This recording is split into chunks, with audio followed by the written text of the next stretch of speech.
Essa é uma mensagem em áudio de Cryon por Lee Carroll, com tradução para o português por Gustavo Amorim. O título dessa mensagem é O Aro Deus Humano. Ela foi dada em Melbourne, Flórida, Estados Unidos, em 20 de janeiro de 2019. Essa e outras mensagens de Cryon você encontra no site www.cryonportugues.com. Saudações, meus queridos. Eu sou Cryon, do Serviço Magnético.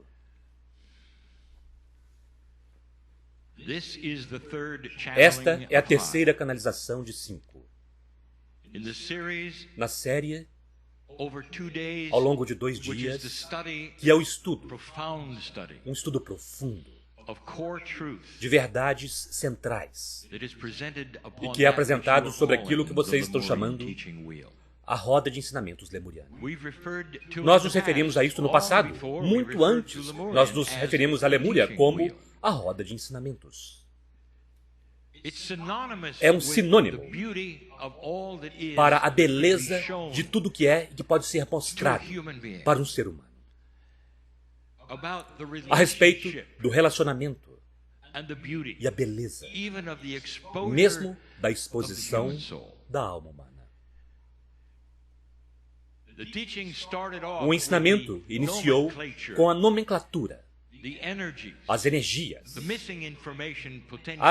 os potenciais de informações faltantes e todas as coisas que talvez vocês descobrirão mais tarde sobre do que realmente foram os ensinamentos. Imagine sentar-se em frente a um anjo. E um anjo, item por item, começa a explicar quem você é. A lista traz vocês para o ensinamento Deus humano.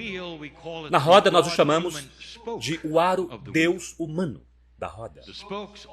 Os raios todos levam do exterior para o meio e do meio para o exterior. Isto em si mesmo é uma metáfora que diz que tudo aponta para o centro. E o centro de todas as coisas no ensinamento é sempre aquela coisa misteriosa para vocês, que nós gostaríamos também de desmistificar e que é chamado de Espírito, Deus o Criador. Mas, neste raio em particular, vocês têm o tema sobre Cryon tem falado desde o início. Aquele que ancorará a humanidade eventualmente. Não há aquele que é mais importante, mas poderia haver aquele mais importante para uma região, ou uma época, ou um lugar. E isto é porque é algo interativo, com a energia que os humanos criam.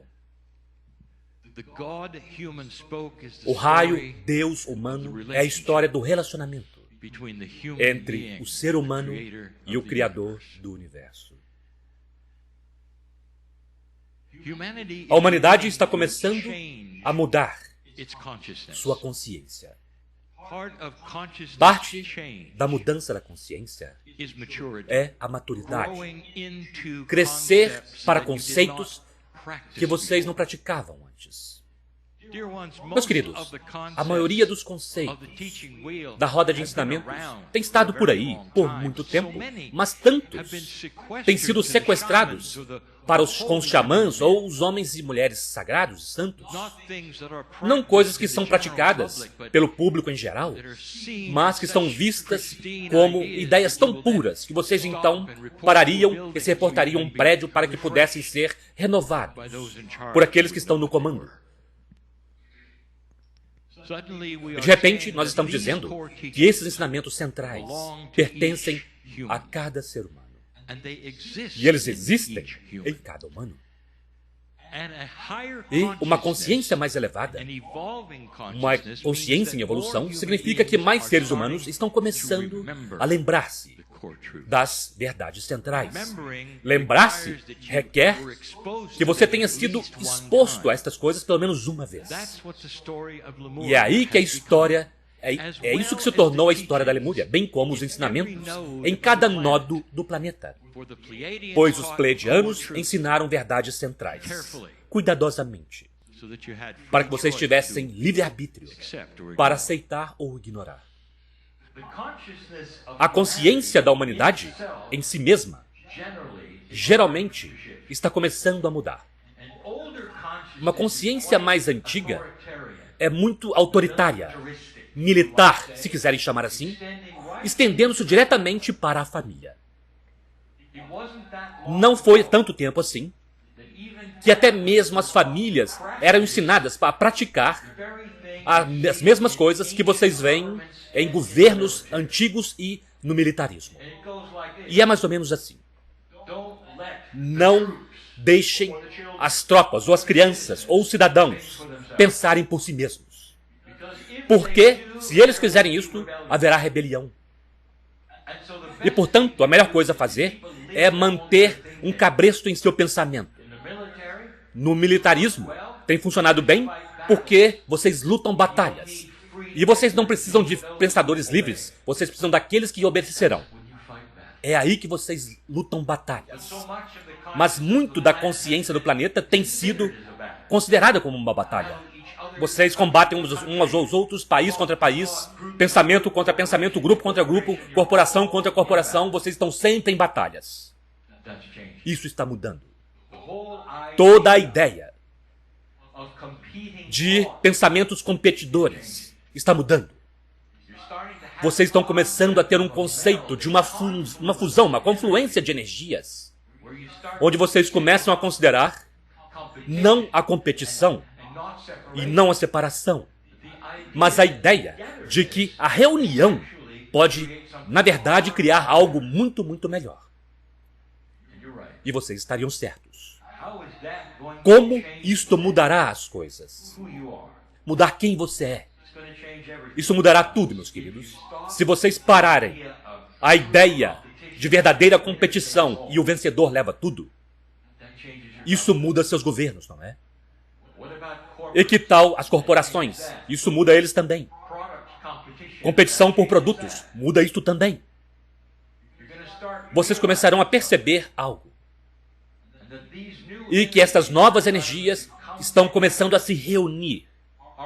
Estão criando mais do que a soma das partes. E há energia que é adicionada quando há compaixão. Há algumas coisas que vocês não esperam com a cooperação. Paciência. O que aconteceria se você tivesse uma humanidade que começasse a se tornar não apenas autoconsciente das verdades, mas e se eles se tornassem capacitados? Em uma nova consciência, eu direi a vocês, não há medo da rebelião. Esta é uma velha consciência, ao contrário. Quanto mais vocês se reúnem nos mesmos tipos de pensamentos e cooperação, mais elevada a consciência se torna nesse planeta, melhor vocês se sairão. E eu estou falando sobre tudo, desde das coisas práticas, desde relacionamentos até recursos. Vocês podem ver, vocês podem imaginar por que isso faria diferença para que vocês virassem uma esquina. E então o estudo de hoje, relacionamento entre Deus e o humano, se torna um modelo. Quanto mais divino você puder se tornar, até mesmo em coisas pequenas, mais energia é criada que você não esperava, que então afetará algo mais ao seu redor. Nós descrevemos um novo axioma, se quiserem chamar assim, uma nova regra, se quiserem chamar. Algo que apenas consciências elevadas e maduras poderiam considerar. Será possível que duas pessoas se reunindo com amor e compaixão poderiam criar uma energia muito maior do que a soma de suas partes? E o que esta energia então faria ou se tornaria? E se ela se tornar um campo? E se isto espirrar tudo ao seu redor? E se isso se tornar um convite para outros ver isto e aceitar? Isto é novo. Nós estamos falando literalmente sobre a física da emoção, a física da consciência. E se você for fazer isto, imediatamente, nós precisamos falar sobre as crianças. E, portanto, apenas por um momento, antes de eu encerrar esta canalização, eu quero abordar as crianças. Pois, mais do que isso, eu quero abordar como as crianças recebem vocês. Aí, meus queridos, há uma nova consciência de crianças nesse planeta, que vem até vocês mais equipadas do que qualquer tempo na história, para ensinamentos conceituais. E o que eu quero dizer por ensinamentos conceituais é a mudança da natureza humana. Vocês verão isso primeiro nas crianças, porque elas não atuarão como vocês fizeram. Ou aqueles que vieram antes de vocês. E nós já demos todos os motivos para isso em 30 anos. Mas a diferença se mostrará claramente. A forma como vocês as treinam, como vocês as ensinam, o que vocês dizem a elas. Foi percebido pelos psicólogos e também biólogos que o que acontece entre a idade de 0 e 6 anos de idade estabelece um modelo, um parâmetro, que é tão profundo que dura por toda a vida do indivíduo. A menos que isso seja desfeito ou seja trabalhado. Às vezes é muito positivo, às vezes não. Mas é um modelo tão forte que se torna entranhado, quase no nível celular, das crianças que aprendem as coisas de certa forma. Não é mais profundo, não pode ser visto melhor do que você é uma criança, uma menina, um bebê, e você cresce em uma família e seu pai é um pai abusivo. Ele não é bom. Não há nada divertido nele. E quando você é capaz de deixar sua casa e olhar ao seu redor e encontrar um parceiro para si mesmo, um marido, um amante, uma parceira, um parceiro, na maioria das vezes, você escolhe uma pessoa abusiva também. E isso, meus queridos, não faz sentido. Não é algo lógico. Não faz sentido nenhum. A menos que você compreenda o que é a programação que foi dada a você e que diz: esta é a forma como funciona. O que você dirá para os jovens quando vocês sabem que as antenas deles são mais elevadas e mais receptivas do que jamais antes? E eu quero dar a vocês alguns conselhos para os pais e para os avós. Vocês olham nos olhos daquele bebê que são tão inocentes, tão prontos, tão receptivos, sem tendenciosidade de qualquer tipo, a não ser, talvez, ancestral. A criança está olhando para você, para que seja influenciada, para o pai, para os pais. Cuidar das crianças pode ser algo irritante, nós sabemos disso. Você tem uma criança crescendo, aqueles primeiros 6 anos, elas dizem as mesmas coisas uma vez após outra, para chamar sua atenção, e gritam quando podem, puxando a sua perna, todas as coisas para dizer algo ou ser algo. E é tão fácil ficar irritado. Deixe-me perguntar a você. É tão fácil se tornar irritado, porque isso é o que você sempre é. E se você está sempre irritado, a criança compreende de forma muito clara, muito rapidamente, que ela não é importante. Porque ela joga fora, ela é deixada de lado em qualquer momento. Elas não compreendem o protocolo da gentileza ainda. Quão compassivo você pode ser. Agora, ao ouvir essa canalização, provavelmente, há muito mais velhas almas maduras do que jovens. Isso é apenas a demografia de quem está despertando no planeta. Mas eu ainda estou falando para pais jovens. E então falarei para os avós. E para os pais jovens eu direi: qual é o modelo que você quer mostrar para os seus filhos? De forma que quando eles deixarem sua casa, eles repetirão aquele modelo. Porque eles farão isto. O que é? E tudo o que eu posso dizer é que quanto mais amoroso, paciente e compassivo você puder ser com as crianças, não importa o que elas estejam fazendo, melhor será. E você verá isso em quase imediatamente quando eles se tornarem jovens adultos e precisar tomar decisões, finalmente, por conta própria, eles vão copiar o modelo. E eles vão ver a paciência, a compaixão, e eles vão duplicar esta atitude. Meus queridos, isto é chamado evolução progressiva. Geração após geração, eles vão mostrar isso para os filhos deles, e os filhos deles vão mostrar para os filhos deles. Como você estabelecerá o modelo? Não seja enganado por um modelo de velha energia que você pode ter sido ensinado. Você precisa ter firmeza e disciplina. Eles precisam saber sua linha de giz. Mas, ao mesmo tempo, você pode fazer isso com lógica e pode fazer com amor, paciência e compaixão, para que seja o que eles veem. Eles verão o cuidado, eles verão também compaixão. Se você é um avô, uma avó, e você se depara com algo que tantas velhas almas se deparam, você tem netos que você vê estão sendo ensinados coisas disfuncionais por seus próprios filhos e seus parceiros e parceiras. O que você fará, vô, avó, quando os pequenos vierem até você, puxando suas mangas e dizendo isto e aquilo, e você percebe que eles estão dizendo a você coisas que os pais deles disseram a eles, talvez até mesmo seus próprios filhos. Não apenas um modelo que você compreende. O que você fará com isto? Número 1, não faça com que o ensinamento deles esteja errado. Não diga a eles nenhum segredo. Eles estão errados, e aqui como as coisas são. Não faça isso. Isto abre um conjunto de vermes, e alguns de vocês sabem disso. Eu falei a respeito de uma energia que é criada que vocês não esperam. Se você olhar nos olhos deles e disser, eu te amo, Deus te ama, você sempre pode falar comigo. E você poderia deixar de lado as questões de quem está certo, quem está errado. Isso não é sua tarefa. Sua tarefa é mostrar a eles mais compaixão do que eles jamais viram antes em seus pais. E aqui está o que acontece. Estas crianças são tão intuitivas. E quando elas crescerem, até chegar a um lugar onde elas precisarão tomar decisões, elas estarão batendo em suas portas e não na porta dos pais deles. Isso dará arrepios em vocês.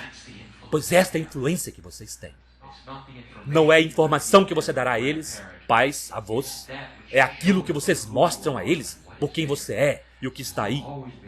Porque eles sempre serão capazes de vir até você. Sempre. Mesmo se os pais se tornarem disfuncionais, mesmo se os pais deles tiverem se separados, mesmo se os pais se tornarem disciplinadores, mesmo se os pais se tornarem abusivos, os avós podem desfazer. Porque toda a vida da criança, eles sabem para quem eles podem procurar para buscar a verdade. O que você dirá aos seus jovens a respeito de Deus? De 1 a 6, qual modelo você dá a ele? E eu não estou falando sobre seus sistemas de religiões ou suas doutrinas. Eu estou falando para você conversar de olho para olho com as suas crianças. O que você dirá quando ele estiver no berço, olhando para você, antes de ter conhecimento total das palavras? Eles estarão olhando para você. O que você dirá? Você pensará consigo mesmo, eu não falarei sobre Deus. Isso será tarde demais quando eles chegarem na igreja. O que você dirá? Isso é para os pais jovens. O que você dirá quando eles estiverem no berço olhando para você? E aqui está o conselho que eu quero dar a você, que mudará o planeta. Eu quero que você diga a ele ou a ela que há uma fonte criativa, ou Deus, o Espírito, que os ama mais do que qualquer coisa no mundo. Eu quero que você diga que eles são magníficos aos olhos do Criador, e que aquele Criador os ama tanto quanto você ama, e os coloca em um caminho de autoempoderamento que não resultará em rebelião. Não resultará em rebelião mesmo em sua família. Terminará resultando em maturidade. É isso que está acontecendo com as crianças. Elas captarão. E eles começam a compreender, não importa o que eles recebam mais tarde em termos de doutrina, eles poderão compreender, porque você dirá a eles o que é. Que Deus é amor, e que eles são amor, e que os anjos estão todo ao redor deles, Durante o tempo todo, mesmo durante a noite, eles nunca estão sós. E eles são belos aos olhos do Criador. E isto mudará o mundo. Geração após geração, se você ouvir estas palavras, isto mudará o mundo. E é isto que os pleiadianos disseram, nesse raio que foi ensinado há tanto tempo atrás, tão profundamente prático hoje em dia. E assim